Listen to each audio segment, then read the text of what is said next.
प्यारे विद्यार्थियों 10+2 बायोलॉजी की online class YouTube channel learners बोहा ते एक बार फिर तुहाडा सब का स्वागत है।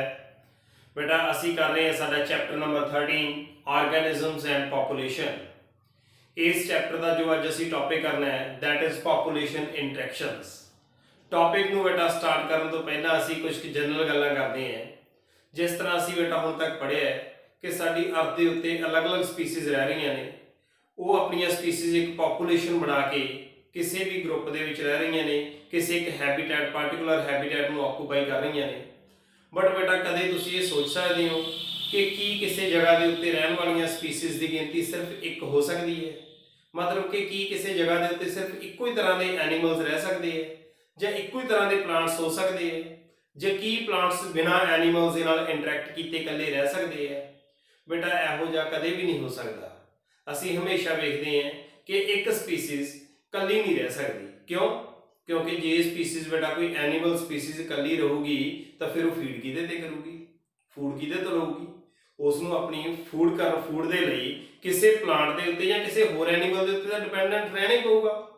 इस करके जिहड़ियां एनीमल स्पीसीज ने वो हमेशा बेटा दूसरे प्लांट्स के नाल जां एनीमल्स के नाल जां माइक्रो ऑर्गेनिजम्स के नाल इंटरैक्शन दे विच रहणगीਆਂ। बट जे असीं गल करिए प्लांट्स ने तो अपना फूड आप प्रिपेयर करना है, उन्होंने अपने फूड के लिए किसी होर प्लांट के उत्ते या किसी एनीमल के उत्ते डिपेंडेंट रहने की जरूरत नहीं हैगी।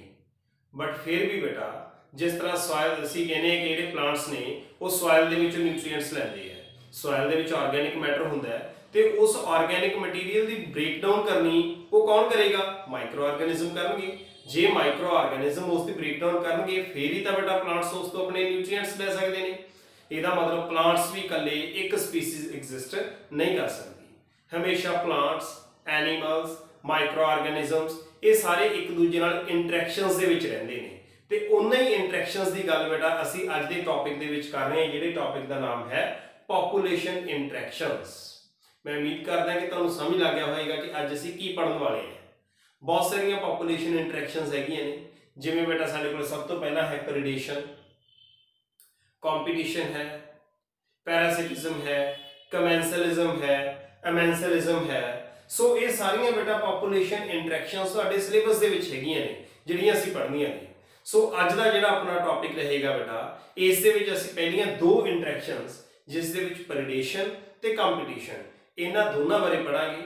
बाकी दी इंटरैक्शन असीं कल वाले लैक्चर दे विच करांगे। सो बेटा इन्हां दोनों इंटरैक्शंस नूं ध्यान दे नाल समझना है। ते उस तो बाद दे विच जिहड़ी अपनी एनसीईआरटी दी बुक दे पिछे एक्सरसाइज दित्ती हुई है उस दे विच जिन्ने भी क्वेश्चंस इस दे नाल रिलेटेड हैगे ने उन्हां सारे क्वेश्चंस नूं असीं ध्यान दे नाल करना है। So let's start today's topic population interactions. किसी भी बायोटिक कम्यूनिटी के जिहड़े ऑर्गेनिजम्स ने वो अलग अलग तरीके नाल अपनी इंटरैक्शंस शो करते हैं, जिन्होंने असीं पॉपुलेशन इंटरैक्शंस बोलते हैं। हुण पॉपुलेशन इंटरैक्शंस बेटा दो जदों अलग अलग स्पीसीज़ दे विच होणगीਆਂ असीं उन्हां नूं इंटरस्पैसिफिक इंटरैक्शंस बोलांगे। एक तो यह हुंदा है कि इक्को ही स्पीसीज़ के ऑर्गेनिजम्स एक दूजे नाल इंटरैक्ट करते हैं, वो तो इंट्रास्पैसिफिक हो गया। बट क्योंकि असीं पॉपुलेशन इंटरैक्शंस की गल कर रहे हैं सो असीं दो अलग अलग स्पीसीज़ की गल करांगे कि किवें दो अलग अलग स्पीसीज़ एक दूजे नाल इंटरैक्शंस शो करदियां ने। किहो जिहियां बेटा पॉपुलेशन इंटरैक्शंस हो सकदियां ने, जिस सब तो पहला अपने कोल है बेटा म्यूचुअलिज्म। म्यूचुअलिज्म दे विच दो जिहड़ियां पॉपुलेशनस ने वो म्यूचुअली एक दूसरे नूं बैनीफिट दे रही ने। दूसरा बेटा है साडे कोले कंपीटीशन। कंपीटीशन दे विच दो स्पीसीज़ एक दूसरे नाल कंपीट कर रही ने फॉर फूड और फॉर शैल्टर फॉर मेट।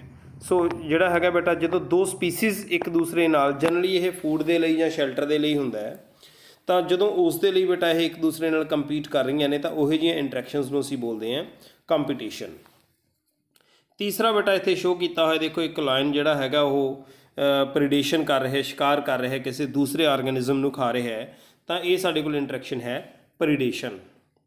चौथी इंटरैक्शन दे विच असीं देख रहे हैं कि एक स्पीसीज़ किसी दूसरी स्पीसीज़ नूं खा रही है, मतलब कि एक स्पीसीज़ दूसरी स्पीसीज़ नूं हार्म कर रही है तो अपना बैनीफिट कर रही है, तो उसनूं असीं की बोलांगे पैरासिटिज्म। इस प्रकार ही बेटा साडे कोल नैक्सट जिहड़ी इंटरैक्शन है that is commensalism and amensalism. इन्हां इंटरैक्शंस दे विच बेटा की कुछ हैगा है। सब तो पहला जिहड़ा अपने कोल म्यूचुअलिज्म है, म्यूचुअलिज्म ਦੇ ਵਿੱਚ ਜਿਹੜੀਆਂ ਦੋਨੋਂ ਸਪੀਸੀਜ਼ ਨੇ these are mutually benefited, ਸੋ ਦੋਨਾਂ ਤੇ ਅਸੀਂ ਪਲੱਸ ਸਾਈਨ ਲਗਾਇਆ ਕਿਉਂਕਿ ਦੋਨੋਂ ਸਪੀਸੀਜ਼ ਇੱਕ ਦੂਸਰੇ ਤੋਂ ਬੈਨੀਫਿਟ ਲੈ ਰਹੀਆਂ ਨੇ।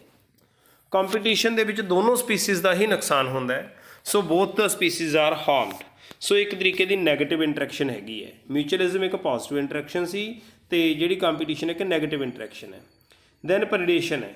ਪ੍ਰੈਡੇਸ਼ਨ ਦੇ ਵਿੱਚ ਜਿਹੜਾ ਪ੍ਰੈਡੇਟਰ ਪ੍ਰੇ ਦੇ ਉੱਤੇ ਬੇਟਾ ਫੀਡ ਕਰ ਰਿਹਾ ਹੈ, ਸੋ ਪ੍ਰੈਡੇਟਰ ਨੂੰ ਤਾਂ ਬੈਨੀਫਿਟ ਹੋ ਗਿਆ ਬਟ ਪ੍ਰੇ ਦਾ ਕੀ ਹੋ ਗਿਆ, ਨੁਕਸਾਨ ਹੋ ਗਿਆ, ਸੋ ਇੱਧਰ ਨੈਗੇਟਿਵ ਆ ਗਿਆ।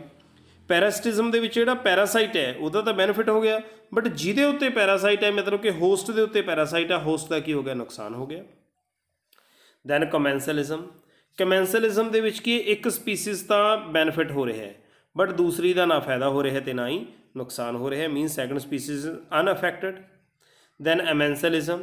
ਐਮੈਂਸਲਿਜ਼ਮ ਦੇ ਵਿੱਚ ਇੱਕ ਸਪੀਸੀਜ਼ ਜਿਹੜੀ ਹੈਗੀ ਦੈਟ ਇਜ਼ ਹਾਰਮਡ ਤੇ ਜਿਹੜੀ ਦੂਸਰੀ ਸਪੀਸੀਜ਼ ਹੈ ਦੈਟ ਇਜ਼ ਅਨਅਫੈਕਟਡ, ਉਸ ਦੇ ਉੱਤੇ ਕੋਈ ਵੀ ਇਫੈਕਟ ਨਹੀਂ ਹੋ ਰਿਹਾ। ਸੋ ਇਹ ਬੇਟਾ ਅਲੱਗ-ਅਲੱਗ ਤਰ੍ਹਾਂ ਦੀਆਂ ਪਾਪੂਲੇਸ਼ਨ ਇੰਟਰੈਕਸ਼ਨ ਸਾਡੇ ਕੋਲੇ ਹੈਗੀਆਂ ਨੇ। ਇਹਦੇ ਵਿੱਚ ਬੇਟਾ ਪ੍ਰੈਡੇਸ਼ਨ, ਪੈਰਾਸਿਟਿਜ਼ਮ, ਕਮੈਂਸਲਿਜ਼ਮ, ਇਹਨਾਂ ਸਾਰਿਆਂ ਦੇ ਵਿੱਚ ਜਿਹੜੀਆਂ ਸਪੀਸੀਜ਼ ਨੇ ਇੱਕ ਦੂਸਰੇ ਦੇ ਨਾਲ ਬਹੁਤ ਹੀ ਕਲੋਜ਼ ਕੰਟੈਕਟ ਦੇ ਵਿੱਚ ਰਹਿੰਦੀਆਂ ਨੇ।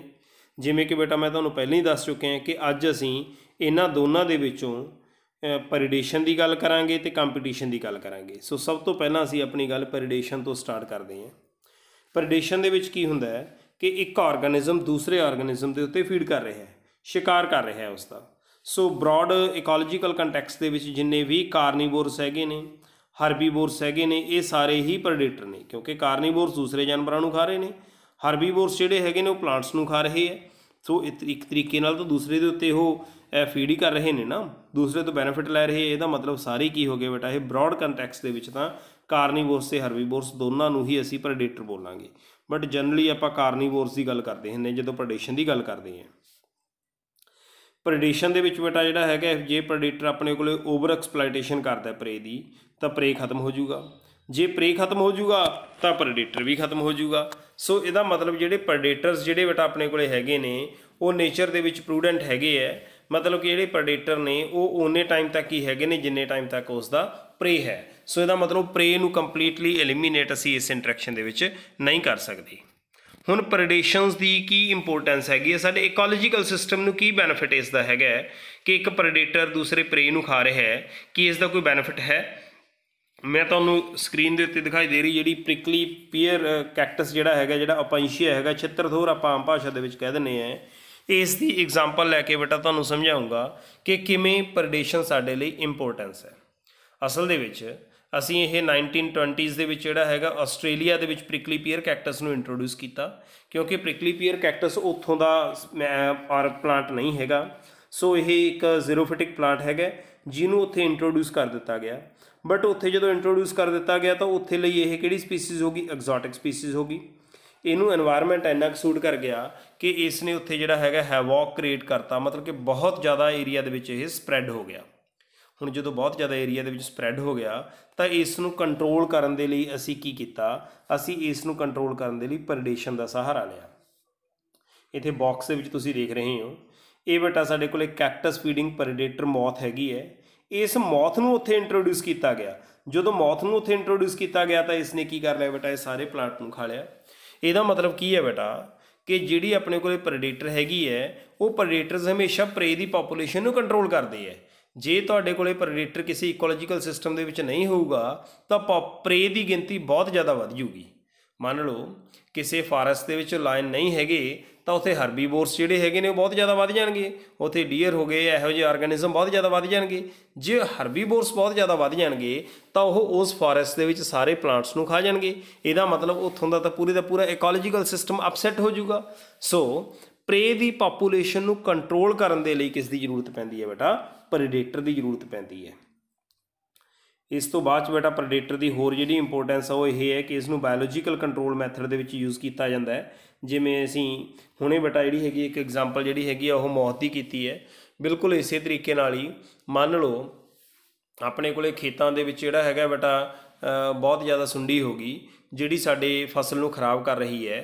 ਉਸ ਦੇ ਉੱਤੇ ਅਸੀਂ ਪੈਸਟੀਸਾਈਡ, ਉਸ ਦੇ ਉੱਤੇ ਅਸੀਂ ਇਨਸੈਕਟੀਸਾਈਡ ਸਪਰੇਅ ਕਰਦੇ ਹਾਂ, ਜੇ ਉਸ ਦੀ ਬਜਾਏ ਅਸੀਂ ਇਹੋ ਜਿਹੇ ਪੰਛੀ ਪਾਲ ਲਈਏ ਜਿਹੜੇ ਪੰਛੀ ਉਹਨਾਂ ਇਨਸੈਕਟਸ ਨੂੰ ਖਾਂਦੇ ਹੋਣ, ਤਾਂ ਅਸੀਂ ਇੱਕ ਤਰੀਕੇ ਨਾਲ ਉੱਥੋਂ ਜਿਹੜੇ ਇਨਸੈਕਟਸ ਨੇ ਉਹਨਾਂ ਨੂੰ ਕੰਟਰੋਲ ਕਰ ਸਕਦੇ ਹਾਂ ਨਾ। ਤਾਂ ਇਹੋ ਜਿਹੇ ਮੈਥਡ ਨੂੰ ਅਸੀਂ ਕੀ ਬੋਲਦੇ ਹਾਂ ਬੇਟਾ, ਬਾਇਓਲੋਜੀਕਲ ਕੰਟਰੋਲ ਮੈਥਡ। ਸੋ ਇਹ ਬਾਇਓਲੋਜੀਕਲ ਕੰਟਰੋਲ ਹੈ। ਦੈਨ ਆਪਣੇ ਕੋਲ ਜਿਹੜੇ ਪ੍ਰੈਡੇਟਰਸ ਨੇ ਬੇਟਾ, ਉਹ ਸਪੀਸੀਜ਼ ਡਾਇਵਰਸਿਟੀ ਨੂੰ ਵੀ ਮੇਨਟੇਨ ਕਰਕੇ ਰੱਖਦੇ ਹੈ, ਕਿਉਂਕਿ ਜੇ ਪ੍ਰੈਡੇਟਰ ਹੋਊਗਾ ਤਾਂ ਅਲੱਗ-ਅਲੱਗ ਜਿਹੜੀਆਂ ਪ੍ਰੇ ਸਪੀਸੀਜ਼ ਹੋਣਗੀਆਂ ਉਹਨਾਂ ਦੇ ਵਿੱਚ ਕੰਪੀਟੀਸ਼ਨ ਨੂੰ ਇਹ ਰਿਡਿਊਸ ਕਰਨਗੀਆਂ। ਜਿਵੇਂ ਸਟਾਰਫਿਸ਼ ਪਜ਼ਾਸਟਰ ਜਿਹੜੀ ਹੈਗੀ ਹੈ ਬੇਟਾ, ਇੱਕ ਪ੍ਰੈਡੇਟਰ ਸੀਗਾ। ਇਸ ਨੂੰ ਅਸੀਂ ਅਮਰੀਕਨ ਜਿਹੜਾ ਹੈਗਾ ਪੈਸੀਫਿਕ ਕੋਸਟ ਦੇ ਵਿੱਚ ਸੀਗਾ। ਕਿਸੇ ਇੱਕ ਵਾਰ ਜਿਹੜਾ ਹੈਗਾ ਅਸੀਂ ਕੀ ਕੀਤਾ, ਇਸ ਸਟਾਰਫਿਸ਼ ਨੂੰ ਉੱਥੋਂ ਰਿਮੂਵ ਕਰਤਾ ਕੁਛ ਏਰੀਆ ਦੇ ਵਿੱਚੋਂ।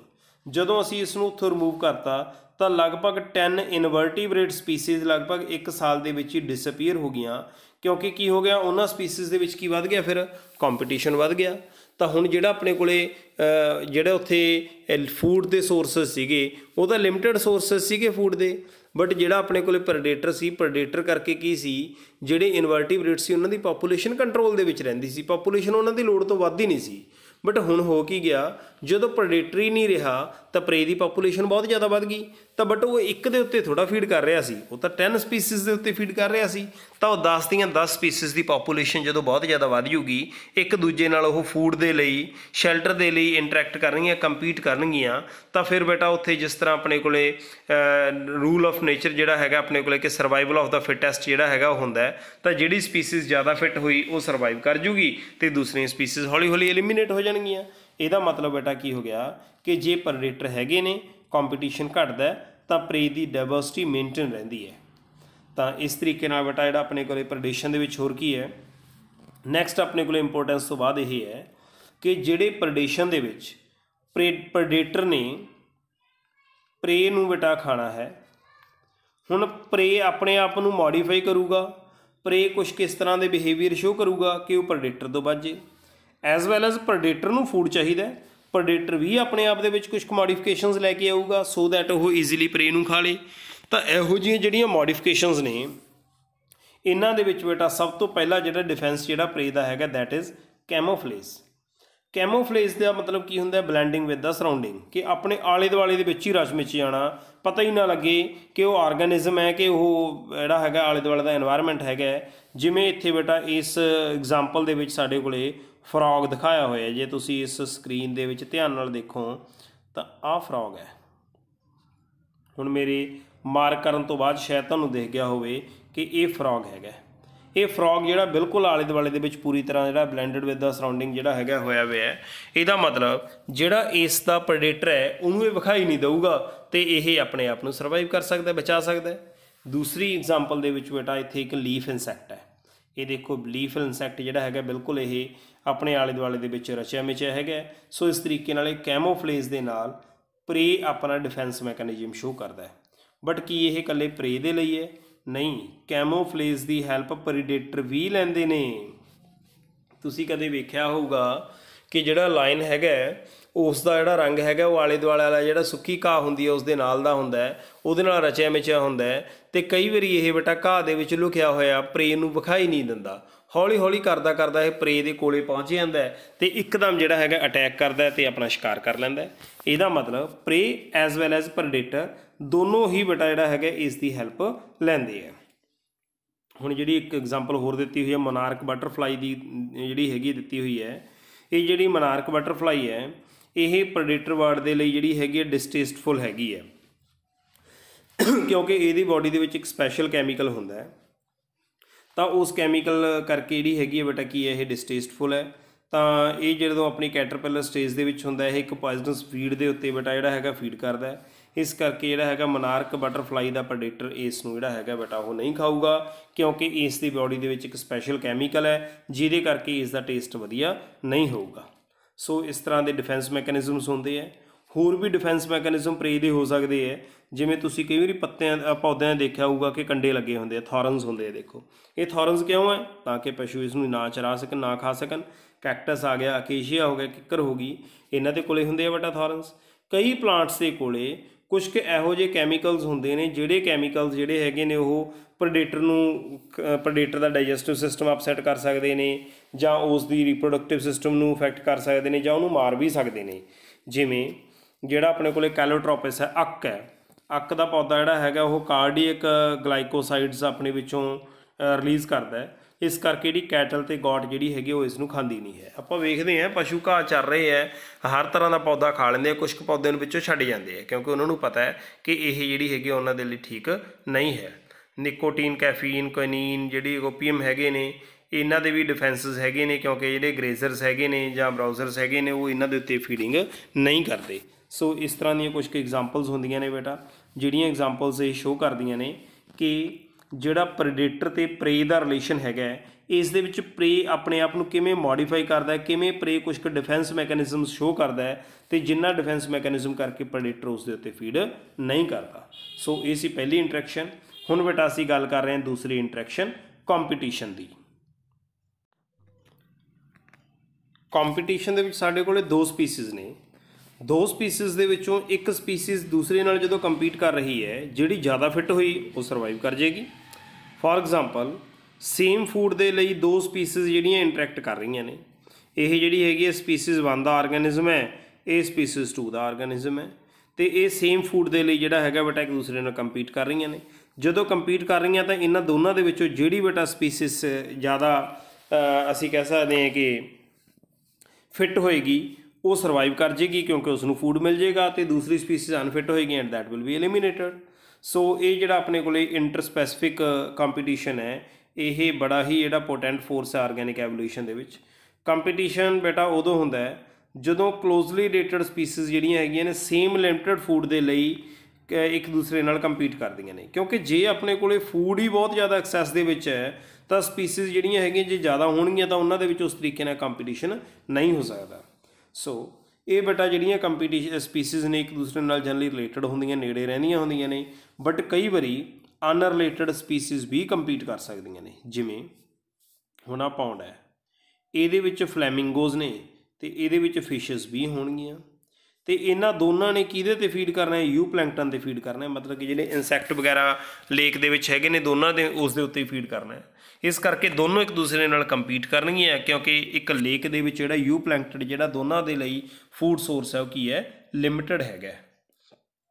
ਬਟ ਕੀ ਕਦੇ ਤੁਸੀਂ ਸੋਚਿਆ ਕਿ ਜੇ ਸਾਡੇ ਕੋਲੇ ਫੂਡ ਸੋਰਸ ਵੀ ਅਬੰਡੈਂਟ ਹੈ ਫਿਰ ਵੀ ਕੰਪੀਟੀਸ਼ਨ ਹੋ ਸਕਦਾ ਹੈ? ਯੈਸ, ਇਹੋ ਜਿਹੇ ਕੇਸ ਦੇ ਵਿੱਚ ਵੀ ਕੰਪੀਟੀਸ਼ਨ ਹੋ ਸਕਦਾ ਹੈ ਕਿਉਂਕਿ ਕਈ ਵਾਰੀ ਕੀ ਹੁੰਦਾ ਫੂਡ ਸੋਰਸ ਚਾਹੇ ਦੀ ਪਲੈਂਟੀ ਦੇ ਵਿੱਚ ਅਵੇਲੇਬਲ ਹੈਗਾ ਬਟ ਫਿਰ ਵੀ ਕਿਸੇ ਇੱਕ ਸਪੀਸੀਜ਼ ਦੀ ਜਿਹੜੀ ਹੈਗੀ ਉਹ ਫੀਡਿੰਗ ਕਪੈਸਿਟੀ ਜ਼ਿਆਦਾ ਹੋ ਸਕਦੀ ਹੈ ਦੂਸਰੇ ਦੀ ਕੰਪੈਰੇਟਿਵਲੀ, ਠੀਕ ਹੈ ਨਾ। ਸੋ ਇਸ ਤਰੀਕੇ ਨਾਲ ਵੀ ਜਿਹੜੀਆਂ ਹੈਗੀਆਂ ਬੇਟਾ ਕੰਪੀਟੀਸ਼ਨ ਸਾਡੇ ਕੋਲੇ ਹੋ ਸਕਦਾ ਹੈ। ਹੁਣ ਕੰਪੀਟੀਸ਼ਨ ਦੇ ਵਿੱਚ ਬੇਟਾ ਆਪਾਂ ਸਭ ਤੋਂ ਪਹਿਲਾਂ ਇੱਕ ਐਵੀਡੈਂਸ ਲੈਂਦੇ, ਇੱਕ ਐਗਜ਼ਾਮਪਲ ਲੈਂਦੇ ਹਾਂ। ਇਸ ਐਗਜ਼ਾਮਪਲ ਦੇ ਵਿੱਚ ਬੇਟਾ ਸਾਡੇ ਕੋਲੇ ਇੱਥੇ ਅਬਿੰਗਡਨ ਟਾਰਟੋਇਜ਼ ਦੀ ਗੱਲ ਕੀਤੀ ਗਈ ਹੈ। ਇਹ ਅਬਿੰਗਡਨ ਟਾਰਟੋਇਜ਼ ਹੈਗੇ ਨੇ ਬੇਟਾ, ਇਹ ਅਬਿੰਗਡਨ ਟਾਰਟੋਇਜ਼ ਹੁਣ ਐਕਸਟਿੰਕਟ ਹੋ ਚੁੱਕੇ ਹੈ। ਇਹ ਐਕਸਟਿੰਕਟ ਇਸ ਕਰਕੇ ਹੋ ਗਏ ਕਿਉਂਕਿ ਜਿਹੜੇ ਆਈਲੈਂਡ ਦੇ ਉੱਤੇ ਇਹ ਗੈਲਾਪੈਗਸ ਆਈਲੈਂਡ ਦੇ ਉੱਤੇ ਅਬਿੰਗਡਨ ਟਾਰਟੋਇਜ਼ ਹੈਗੇ ਸੀ ਉਹਦੇ ਉੱਤੇ ਪਹਿਲਾਂ ਗੌਟ ਨਹੀਂ ਸੀ, ਬਟ ਗੌਟ ਨੂੰ ਉੱਥੇ ਇੰਟਰੋਡਿਊਸ ਕਰ ਦਿੱਤਾ ਗਿਆ ਐਗਜ਼ੋਟਿਕ ਸਪੀਸੀਜ਼ ਦੇ ਤੌਰ 'ਤੇ। ਜਦੋਂ ਇਸ ਨੂੰ ਉੱਥੇ ਇੰਟਰੋਡਿਊਸ ਕਰ ਦਿੱਤਾ ਗਿਆ ਇਸ ਦੀ ਗ੍ਰੇਜ਼ਿੰਗ ਕਪੈਸਿਟੀ ਜ਼ਿਆਦਾ ਵਧੀਆ ਸੀ। ਜ਼ਿਆਦਾ ਵਧੀਆ ਗ੍ਰੇਜ਼ਿੰਗ ਕਪੈਸਿਟੀ ਹੋਣ ਕਰਕੇ ਜਿਹੜੇ ਇਹ ਟਾਰਟੋਇਜ਼ ਸੀ ਇਹਨਾਂ ਨੂੰ ਉਸ ਤਰੀਕੇ ਨਾਲ ਜਿਹੜਾ ਹੈਗਾ ਬੇਟਾ ਫੂਡ ਨਹੀਂ ਮਿਲ ਸਕਿਆ ਅਤੇ ਜਿਹਦੇ ਕਰਕੇ ਜਿਹੜੇ ਇਹ ਟਾਰਟੋਇਜ਼ ਨੇ ਹੌਲੀ ਹੌਲੀ ਕੀ ਹੋ ਗਏ? ਰਿਪਲੇਸ ਹੋ ਗਏ, ਖਤਮ ਹੋ ਗਏ, ਉੱਥੋਂ ਐਕਸਟਿੰਕਟ ਹੋ ਗਏ। ਤਾਂ ਇਹੋ ਜਿਹੀਆਂ ਐਗਜ਼ਾਮਪਲਸ ਬੇਟਾ ਜਿੱਥੇ ਆਪਾਂ ਬਾਇਓਡਾਇਵਰਸਿਟੀ ਵਾਲੇ ਚੈਪਟਰ ਦੇ ਵਿੱਚ cause of loss of biodiversity ਕਰਦੇ ਹਾਂ ਨਾ, ਤਾਂ ਉਹਦੇ ਵਿੱਚ ਮੈਂ ਤੁਹਾਨੂੰ ਪੁਆਇੰਟਸ ਕਰਵਾਏ ਸੀ ਜਿਹਦੇ ਵਿੱਚ ਸਿਰਫ 5 ਹੀ ਪੁਆਇੰਟ ਕਰਵਾਏ ਸੀ। ਉਹਨਾਂ ਦੇ ਵਿੱਚ ਇੱਕ ਇੰਪੋਰਟੈਂਟ ਪੁਆਇੰਟ ਇਹ ਸੀ ਕਿ ਇੰਟਰੋਡਕਸ਼ਨ ਆਫ ਐਗਜ਼ੋਟਿਕ ਸਪੀਸੀਜ਼। ਸੋ ਇਹ ਵੀ ਇੱਕ ਤਰੀਕੇ ਦੀ ਐਗਜ਼ਾਮਪਲ ਹੈ ਕਿ ਕਿਵੇਂ ਐਗਜ਼ੋਟਿਕ ਸਪੀਸੀਜ਼ ਦੂਸਰੀ ਸਪੀਸੀਜ਼ ਦੀ ਐਕਸਟਿੰਕਸ਼ਨ ਕਰ ਦਿੰਦੀ ਹੈ। ਇਸ ਦੇ ਵਿੱਚ ਬੇਟਾ ਜਿਹੜਾ ਕੰਪੀਟੀਸ਼ਨ ਦਾ ਇੱਕ ਹੋਰ ਐਵੀਡੈਂਸ ਹੈਗਾ ਜਿਹਦੇ ਵਿੱਚ ਅਸੀਂ ਕੰਪੀਟੀਸ਼ਨ ਰਿਲੀਜ਼ ਦੀ ਗੱਲ ਕਰਦੇ ਹਾਂ। ਮੰਨ ਲਓ ਦੋ ਸਪੀਸੀਜ਼ ਨੇ, species 1, this is species 1 and this is species 2। ਇਹ ਬੇਟਾ ਜਿਹੜਾ ਹੈਗਾ ਕਾਰਨਲ ਨੇ ਫੀਲਡ ਐਕਸਪੈਰੀਮੈਂਟ ਕੀਤਾ ਸੀ। ਇਹ ਬਾਰਨੈਕਲ ਦੀਆਂ ਦੋ ਸਪੀਸੀਜ਼ ਨੇ, ਇੱਕ ਜਿਹੜੀ ਵੈਲਨਸ ਹੈਗੀ ਹੈ ਦਿਸ ਇਜ਼ ਸਪੀਸੀਜ਼ 1 ਅਤੇ ਦੂਸਰੀ ਜਿਹੜੀ ਹੈਗੀ ਹੈ ਬੇਟਾ ਚਥੈਲਮਸ ਜਿਹੜੀ ਹੈਗੀ ਹੈ ਇਹ ਸਪੀਸੀਜ਼ 2 ਹੈਗੀ ਹੈ। ਇਹਦੇ ਵਿੱਚੋਂ ਪਹਿਲੀ ਸਪੀਸੀਜ਼ ਜਿਹੜੀ ਵੱਡੀ ਹੈ, ਲਾਰਜ ਹੈਗੀ ਹੈ ਅਤੇ ਸੁਪੀਰੀਅਰ ਵੀ ਹੈਗੀ ਹੈ ਕੰਪੀਟੀਟਿਵਲੀ। ਦੂਸਰੀ ਸਪੀਸੀਜ਼ ਜਿਹੜੀ ਕੰਪੀਟੀਟਿਵਲੀ ਸੁਪੀਰੀਅਰ ਨਹੀਂ ਹੈ। ਇਹਦਾ ਮਤਲਬ when both of these species 1 and 2 are present ਤਾਂ ਕਿਹੜੀ ਬੇਟਾ ਜ਼ਿਆਦਾ ਹੋਊਗੀ? ऑबवियस जी गल है, पहली जी कंपीटीटिव ज़्यादा सुपीरीयर है, ये वड्डी स्पीसीज़ है, इसकी मात्रा ज़्यादा होगी, अबंडेंट होगी, तो यही जी हैगी है बेटा हर एक एरिया के इंटरटाइडल एरिया के हर किते जगह पर यह डोमीनेट करूगी। बट असी इनू रिमूव करता, जदों रिमूव करता तो स्पीसीज़ 2 के लिए कंपीटीशन खत्म हो गया। जदों कंपीटीशन खत्म हो गया तो असी कहते हैं कि कंपीटीटिव रिलीज़ हो गया। कंपीटीटिव रिलीज़ हो गया तो यह इंटरटाइडल जोन दे विच अपनी कॉलोनीज़ बना लूगी, जिथे यह intertidal zone they which generally अपनी कॉलोनीज़ नहीं सी बना रही, उत्थे भी यह अपनी कॉलोनीज़ बना लूगी। तो ये जी हैगी है बेटा अपने को बहुत वधिया एग्जाम्पल है कंपीटीटिव रिलीज़ की। सो एग्जाम्पल्स के नाल बेटा असी इसनूं याद करांगे तो बड़ा सौखा हो जाऊगा। तो हुण कंपीटीशन दे विच नैक्सट साडे कोले आ रहा है, that is Gause competitive exclusion principle. From examination point of view this is very very very important. So ये बेटा जिहड़ा हैगा अपने कोले हर बार लगभग जिहड़ा हैगा क्वेश्चन आ जाता है, इस करके इसनूं तां आपां छड्डना ही नहीं बिल्कुल भी। की हुंदा है कि जे साडे कोले 2 क्लोजली रिलेटेड स्पीसीज़ ने, वो सेम फूड के लिए जां सेम रिसोर्सिस के लिए कंपीट कर रही ने, तो को एग्जिस्ट नहीं कर सकदियां इंडेफिनेटली। क्यों? क्योंकि दोनों के विच कंपीटीशन होगा तो इनफीरीयर वन जी हैगी वो एलिमीनेट हो जूगी। सो बड़ी सिंपल गल है, असी हुण तक यही तो पढ़ रहे हैं। सो इसनूं इत्थे बेटा जिहड़ा हैगा इहदे विच एक्सप्लेन किया है गॉस कंपीटीटिव एक्सक्लूजन प्रिंसीपल दे विच कि जदों 2 स्पीसीज़ दे विच कंपीटीशन होगा, वन स्पीसी जिहड़ी हैगी ਉਹਦੀ की हो जूगी एक्सक्लूजन हो जूगी, दोनों को एग्जिस्ट नहीं कर सकदियां। सो ये तो गॉस का कंपीटीटिव एक्सक्लूजन प्रिंसीपल है। पर जरा सोचो कि की ये हो सकता है कि दोनों स्पीसीज़ को एग्जिस्ट कर सकन। ਇਹੋ ਜਿਹਾ केस साडे कोल हैगा जिसनूं असीं रिसोर्स पार्टीशनिंग कहने हैं। ये रिसोर्स पार्टीशनिंग दे विच दोनों स्पीसीज़ को एग्जिस्ट कर सकदियां ने जे वो थोड़ियां अपने विच मॉडिफिकेशनस लैके आउण, अपना बिहेवियर वो मॉडिफाई करन। मतलब कि बिहेवियर मॉडिफाई करके ਇਹੋ ਜਿਹੇ मैकेनिज्म इवॉल्व कर लैन ਜਿਹੜੇ मैकेनिज्म ਦੇ ਨਾਲ ਸਾਰੇ ਇਕੱਠੀਆਂ ਸਰਵਾइव कर सकन। जिवें मैकआर्थर ने यह प्रूव किया है अपने एक्सपैरीमेंट दे विच कि 5 क्लोजली रिलेटेड स्पीसीज़ जिहड़ियां वार्बलर्स दियां हैगियां ने एक ट्री दे उत्ते कंपीटीशन नूं अवॉइड करके इकट्ठियां रह सकदियां ने। ये 5 स्पीसीज़ किवें? ਇਹਦੇ ਲਈ कुछ बिहेवियर डिवेलप करने पैणगे। जिवें ये भी हो सकता है कि यही अपना फोरेजिंग पैटर्न चेंज कर लैन ਜਾਂ अपना फीडिंग टाइम चेंज कर लैन। इक्को टाइम के उत्ते जे फीड करनगे तो की होगा? कंपीटीशन होगा। जिन्होंने अपने फीडिंग टाइम चेंज कर लए तो इन्हां सारियां स्पीसीज़ नूं फूड मिल जूगा। अपना फोरेजिंग बिहेवियर चेंज कर लैन, जे इहो ਜਿਹੇ मैकेनिज्म डिवेलप कर लैणगियां तो इन्हां दे विच कंपीटीशन नूं अवॉइड किया जा सकता है। सो ये बेटा अपना टॉपिक सी। नैक्सट जी पैरासिटिज्म है ये आपां कल दे लैक्चर दे विच करांगे। अज बेटा मैं तुहानूं 2 इंट्रैक्शनस कराइयां ने जिहदे विच कंपीटीशन है तो परिडेशन है। मैं उम्मीद करदा कि दोनों इंट्रैक्शनस वधिया तरीके नाल समझ लगियां होणगियां। हुण इस तो बाद दे विच बेटा अपनी बुक चुको तो इस बुक दे विचों बेटा जिहड़ा हैगा दोनों टॉपिक्स नूं बहुत ध्यान नाल पढ़ो। तो कल बेटा आपां मिलदे हां नैक्सट टॉपिक दे नाल। थैंक यू बेटा, थैंक यू वेरी मच।